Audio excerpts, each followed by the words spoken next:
नरसंहार तो बहुत थोड़े-थोड़े यहाँ पे उपद्रव होते रहे, यहाँ पे दंगे हुए, हर बार हिंदू समाज का नुकसान हुआ। आज हम 10 से 10-12% ही हैं, 15% लोग कह रहे हैं लेकिन 10-12% ही हैं। मतलब संभल में हिंदू माइनॉरिटी हो गया। माइनॉरिटी हमने अभी मांग की थी कि हमें अल्पसंख्यक का दर्जा दी जाए, वो सभी सुविधाएं दी जाए जो अल्पसंख्यक समाज को मिलनी चाहिए, वो सुरक्षा दी जाए।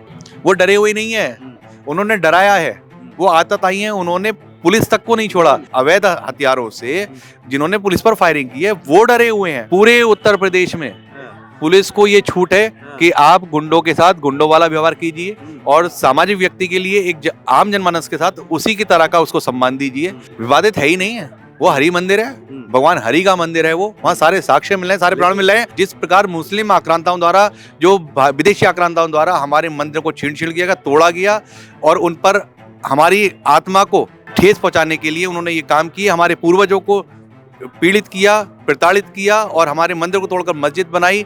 समय आ गया है, जो पूर्ववर्ती सरकार थी उसमें गुंडागर्दी थी। संभल में आप अभी आप हैं कल्पलेश्वर महादेव मंदिर के ठीक सामने खड़े हैं, कल्की धाम मंदिर में अभी आप संभल में जो चीजें चल रही हैं, संभल में ही क्यों? एक क्या कारण आप मानते हैं कि संभल में ये सारी चीजें क्यों हो रही हैं? आप यहाँ खड़े हैं, ये बहुत सौभाग्य की बात है आपके लिए। हम यहाँ पैदा हुए हैं, ये हमारा परम सौभाग्य है। 68 तीर्थ 19 कूपों से युक्त, गंगा राम गंगा के मध्य, जहाँ 5 नदियां जिस स्थान पर, पंच प्रयाग जहाँ पर हो, यहाँ 68 तीर्थ हैं, उसमें से एक महत्वपूर्ण तीर्थ है पंच प्रयाग, जहाँ 5 नदियों का संगम होता है, नंदा, सुनंदा, भविष्य गंगा और सोत नदी और महिष्मती नदी। ऐसा स्थान यहाँ पर है। आप जहाँ से देखेंगे, भागीरथी नहीं, महिष्मती नदी पीछे से आती है, सोत नदी इधर से आती है और नंदा सुनंदा है। ये सब आपकी, आप जब इधर से चलेंगे, आप समझिए ईशान कोण पे, हरि मंदिर के ईशान कोण की तरफ आप चलेंगे, चौधरी साइड से आगे, जहाँ पर एक बिजली घर बना हुआ है सराय 3 से पहले, उसके पीछे 2 कोल्ड स्टोर है। कोल्ड स्टोर के पीछे की तरफ एक पंचप्रयाग स्थान, वो भी जीवित है, वो अदृश्य है, वहाँ लुप्त है, लोगों का अतिक्रमण है, कब्जे हैं, नहीं दिखाई दे रहा है, लेकिन वो स्थान वहीं पर है। तो जब नदियां बारिश में आज लुप्त है, आज लुप्त है, पानी भरता होगा तब अभी लुप्त है, उन सब पे अतिक्रमण है, जगह जगह कब्जे हैं। वो स्थान जब शासन प्रशासन उस पे काम करेगा, जब दिखाए, जिस तरह से खोज की जा रही, तो मैं समझता हूँ कि उन स्थानों पर भी खोज की जाएगी। यहाँ 5 नदियों का समागम है, पंच प्रयाग के नाम से वो तीर्थ है वहाँ पे।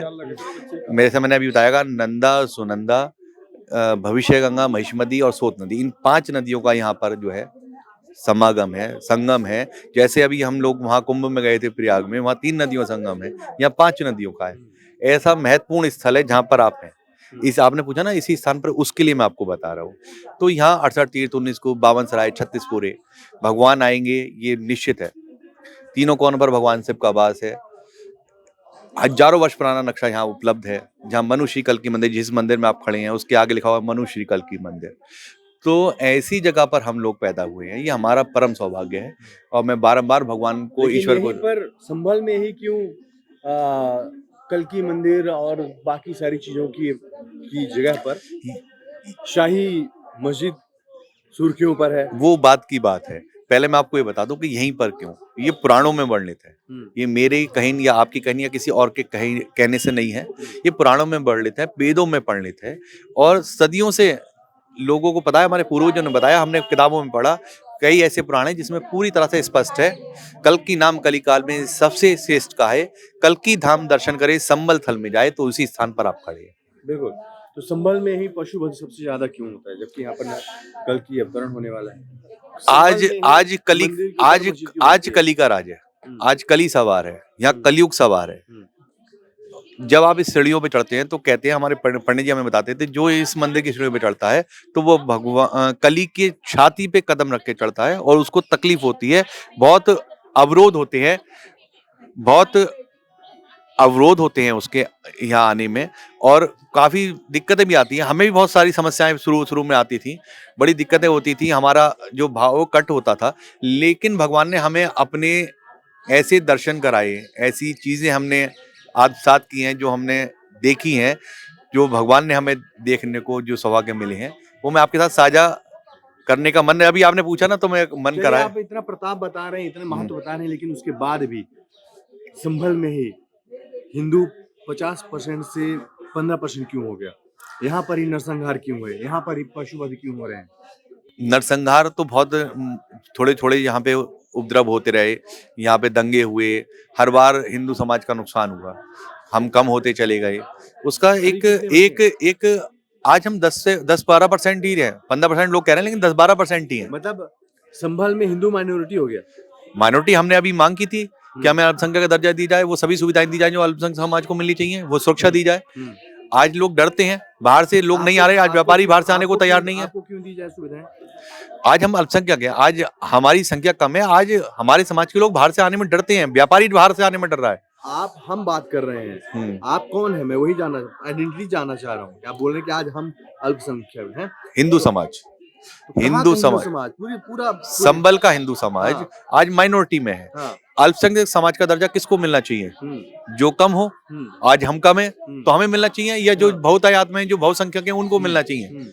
आज हम संबल में कम है, हमें स्थानीय आधार पे, स्थानीय देशों के आधार पे अल्पसंख्यक का दर्जा मिलना चाहिए। लेकिन माइनॉरिटी होने के बाद, मतलब कम संख्या में होने के बाद भी आज की तारीख पर यहाँ के मुस्लिम बोलते हैं हम डरे हुए हैं। वो डरे हुए नहीं है, उन्होंने डराया है, वो आतत आई है, उन्होंने पुलिस तक को नहीं छोड़ा। कौन आतत आई है? किसने डराया? मुस्लिम समाज के वो जो लोग कह रहे हैं कि हम डरे हुए हैं, वो लोग डरे हैं। सारा मुस्लिम समाज या सारा हिंदू समाज डरा हुआ नहीं है। हिंदू समाज तो इसलिए डरा हुआ है क्योंकि वो कम है, कमजोर है, लेकिन मुस्लिम समाज के वो लोग डरे हुए हैं जो असामाजिक हैं, जो उपद्रवी हैं, जिन्होंने यहाँ का माहौल, यहाँ की शांति खराब करने की कोशिश की है, जो शांति भंग की है, जिन्होंने पुलिस पर पथराव किया है, जिन्होंने पुलिस पर फायरिंग की है अवैध हथियारों से, जिन्होंने पुलिस पर फायरिंग की है, वो डरे हुए हैं, वो घबराए हुए हैं कि आज प्रशासन सख्त है और हम कहीं ना कहीं पकड़े जाएंगे, हमारी कोई बचत नहीं होगी। जो सरकारें उनका तुष्टीकरण करती थी, फोटो तो लगी है, उनकी तस्वीरें तो लगी हैं, हाँ, वो उनको जानते हैं क्या कि उनमें से कितने उनको छुपाया जा रहा है, समझिए, उनको छुपाया जा रहा है। कहाँ छुपे हैं? वो सब लोग संभल में भी छुपे हो सकते हैं, वो बाहर भी छुपे हो सकते हैं, लेकिन पुलिस की जो कार्यशैली है वो छोड़ेगी किसी को नहीं। पुलिस उनकी पहचान कर रही है, आइडेंटिफाई कर रही है। मैं समझता हूँ पुलिस पर इतना भरोसा क्यों? पुलिस को तो लोग कहते हैं कि घूसखोर होती है, पुलिस जो है तो देर से पहुंचती है। पुलिस पर भरोसा क्यों? पुलिस पर भरोसा क्यों? आज पुलिस को पूरी छूट है तरीके से काम करने की। कहाँ की पुलिस को? पूरा बताइए। उत्तर प्रदेश में, पूरे उत्तर प्रदेश में पुलिस को ये छूट है कि आप गुंडों के साथ गुंडों वाला व्यवहार कीजिए और सामाजिक व्यक्ति के लिए एक आम जनमानस के साथ उसी की तरह का उसको सम्मान दीजिए। ये पुलिस को पूरी छूट है और पुलिस उसी तरह से काम कर रही है। आज एक सामान्य व्यक्ति शहर के सबसे बड़े अधिकारी से डायरेक्ट जाके अपनी बात कह सकता है, अपनी समस्या बता सकता है, लेकिन पूर्ववर्ती सरकारों में अधिकारी मिलते ही नहीं थे। आज हमारे यहाँ के SP, DM, additional SP, CO, SDM, कोतवाल सारे इतने सुलभ हैं, वो सबके सहज उपलब्ध है सबको। वो खुद घूमते हैं, खुद काम देखते हैं, खुद काम करते हैं। हम उनको बार बार प्रणाम करते हैं, उनका आभार व्यक्त करते हैं कि उन्होंने हमको इतना सुरक्षित माहौल उत्पन्न कराया है संभल में, जो आज तक नहीं मिला था। तो जो मंदिर है जिसे मस्जिद कहा जा रहा है, या फिर जो मस्जिद है जिसे मंदिर कह रहे हैं, इस बार की होली खेली जाएगी वहां पे? होली जिस तरह से निकलती है, जो चौपाइयाँ हमारी यहाँ पे प्रमुख 4 चौपाइयाँ निकलती हैं, या 81 को चौपाई निकलती है। छोटी होली के दिन यहाँ पे एक चौपाई निकलती है गुलाल की। चौपाई मतलब काफी सारे जो सनातनी युवा, सनातनी लोग हैं, वो इकट्ठा होकर एक दूसरे के रंग लगाते हुए अपने चलते हैं, दूसरे गलियों में जाते हैं, सबके रंग लगाते हैं। ऐसी छोटी होली के दिन निकलती है। बड़ी होली के दिन हमारी 2 चौपाई निकलती हैं, एक आरएसएस निकालता है और एक सामान्य जनमानस निकालता है। तो ऐसी 4 हमारी यहाँ परंपरागत यहाँ चौपाई निकलती हैं। और जो आप अभी बता रहे थे, विवादित जगह पे जाएंगे कि नहीं जाएंगे? विवादित है ही नहीं है, वो हरि मंदिर है, भगवान हरि का मंदिर है। वो वहाँ सारे साक्ष्य मिल रहे हैं, सारे प्रमाण मिल रहे हैं। ये निश्चित कोर्ट में ये प्रकरण, देखो मैं इस पे ज्यादा नहीं बोलूंगा क्योंकि ये मामला कोर्ट में है, लेकिन हमारी आस्था का केंद्र है, सनातन की आस्था का केंद्र है। और जिस प्रकार मुस्लिम आक्रांताओं द्वारा, जो विदेशी आक्रांताओं द्वारा हमारे मंदिर को छीन छीन किया गया, तोड़ा गया और उन पर हमारी आत्मा को ठेस पहुंचाने के लिए उन्होंने ये काम किए, हमारे पूर्वजों को पीड़ित किया, प्रताड़ित किया और हमारे मंदिर को तोड़कर मस्जिद बनाई। समय आ गया है, न्यायालय पर हमें पूरा भरोसा है। जो साक्ष्य वहां पे मिल रहे हैं, निश्चित ही वहां पर मंदिर के प्रमाण मिले हैं। वहां पे सरकार हमारे पक्ष में हमारे पक्ष में हम आप फैसला आने के बाद हमारे बाबा के बुलडोजर हमारे चलेगा। पक्ष में फैसला आएगा, ऐसा हमें विश्वास है। मैं इस मंदिर में खड़ा हूं, मुझे भगवान की पर इतना विश्वास है कि हमारे पक्ष में फैसला आएगा। जो हमारे साथ हुआ है उसका हमें न्याय मिलेगा, हमें वहां पर पूजा करने का भी अधिकार मिलेगा, न्यायालय हमें पूजा करने का वहां अधिकार देगा, ये हमें पूरा भरोसा है। और जिस एक्ट की बात करते हैं, जैसे 1991 के एक एक्ट की बात की जाती है कि उसके द्वारा जो स्वरूप नहीं बदला जा सकता, हम स्वरूप बदलने की बात ही नहीं कर रहे हैं, हम किसी इमारत को छेड़ने की बात ही नहीं कर रहे हैं। हमारी आस्था है उस स्थान पर, हमारी उस स्थान पर आस्था है, हमारी सनातन की आस्था का केंद्र है वो, और हम बिल्कुल भी छेड़छाड़ की बात नहीं कर रहे हैं। दूसरी बात, वो एएसआई संरक्षित प्रॉपर्टी है। मैं उन लोगों को आपके माध्यम से बताना चाहूंगा कि जो लोग ये कह रहे हैं कि 1991 के वर्शिप एक्ट की बात जो करते हैं, उनको ये बताना चाह रहा हूं कि एएसआई, नाम लेकर बताइए जिन लोगों मैं बिल्कुल साफ कर रहा हूं उन लोगों के लिए जो ये कहते हैं 1919 जो वर्शिप एक्ट। विवाद हिंदू पक्ष और मुस्लिम पक्ष, मेरी बात सुनो, सीधे सीधे बोलिए, मेरी लोगों मत करिए, मेरी बात सुनिए। मुस्लिम पक्ष, मैं आपकी बात पे आ रहा हूँ सीधा, आप जो बुलवाना चाह रहे हैं, मुस्लिम पक्ष के लोग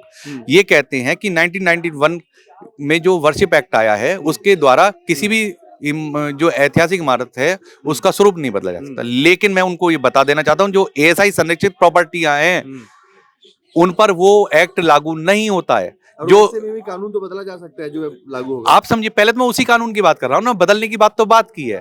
वो तो सरकार का अपना जो है वो है सोचने की है कि सरकार क्या करेगी, शासन क्या करेगा, प्रशासन क्या करेगा, वो एक बात का विषय है। फिलहाल मैं वर्तमान की स्थिति क्लियर कर रहा हूँ कि एएसआई संरक्षित जो भी प्रॉपर्टी है उसमें वो नियम लागू नहीं होता है। एएसआई संरक्षित प्रॉपर्टी में अवैध रूप से वहां कमेटी बनाकर कब्जा किया हुआ है, उनको घुसने नहीं दिया जाता है वहां पे, और वहां पे जो है तरह तरह के षड्यंत्र करके उसका स्वरूप बदलने का प्रयास आज भी किया जा रहा है। वहां के जो चिन्ह है उनको मिटाने का प्रयास, वहां कमल चिन्ह मिलते हैं, वहां पे त्रिशूल के चिन्ह मिलते हैं, वहां बट वृक्ष है, वहां पे 2 हमारे ऐतिहासिक महत्वपूर्ण कूप हैं, एक धरणीमरा कूप, एक यज्ञ कूप, उन सबको वहां बंद करने का काम किया गया है।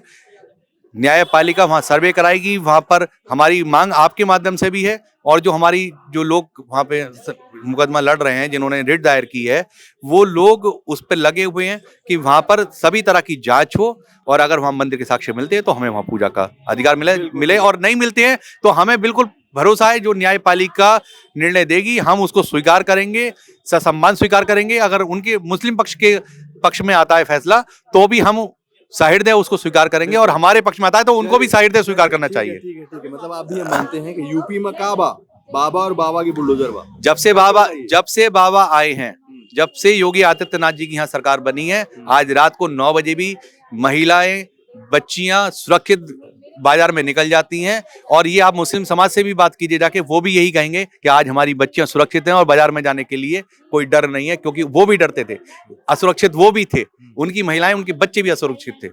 जो पूर्ववर्ती सरकार थी उसमें गुंडागर्दी थी, शर्म पर थी।